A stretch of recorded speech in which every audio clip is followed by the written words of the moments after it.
তো এটা আমার নতুন চ্যানেল না, তবে খুব একটা পুরানোও না, কিন্তু যেহেতু আমি জনপ্রিয় মুখ নই তাই তোমরা কেউ আমাকে সাবস্ক্রাইব করো না।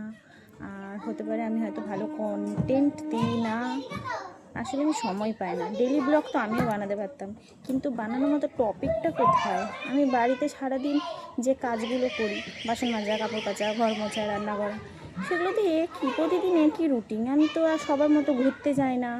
বা আমার ফ্যামিলিতে যদি আরও কটা লোক থাকতো, যেমন আমার শাশুড়ি হোক, ননদ হোক, বড় আমাকে সময় টময় দিত, মানে সময় দিত মানে ঘরে থাকতো, তখন তাও আমি মানে একটা টপিক পেতাম যে তাদের সাথে কী কথা বলছি, কী গল্প করছি, কী মজা হচ্ছে, কোথায় যাচ্ছি, কী করছি। বাট আমার রুটিন একটাই, সকালে উঠো, কাজ করো, খাও দাও, ঘুমাও। সেই জন্য আমি কোনো টপিক পাই না। সেই জন্য আমি ছোটোখাটো রিলসই বানাতে থাকি, দিতে থাকি।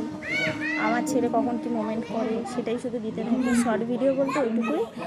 আর আমি যখন কোথাও বাইরে ঘুরতে যাই বা কোনো অনুষ্ঠান বাড়ি হোক, কারোর বাড়ি গেলাম, তখনই আমি একটা লং ভিডিও করি, কিন্তু সেটা ছাড়তে আমার প্রচণ্ড দেরি হয়ে যায়, কারণ এডিট করার সময় ওঠে না। আমি কিন্তু খুব বিজি একজন মানুষ। জানি না, সবাই ভাবে হয়তো বাড়ির বউদের কাজ থাকে না, অনেক কাজ থাকে ভাই। আর যদি আমার ছেলের মতো এরকম একটা বদমাইশ, এক্ষুনি একটু আগেই বলছিলাম এখানে মশা নেই, মশাটা মানে শুনতে পেয়েছে, ওই জন্য ফলো করতে করতে চলে এসছে আমাকে, মশা খাচ্ছে। যাই হোক, কী বলছিলাম আমি ভুলে গেছি, আবার মনে পড়লে বলছি।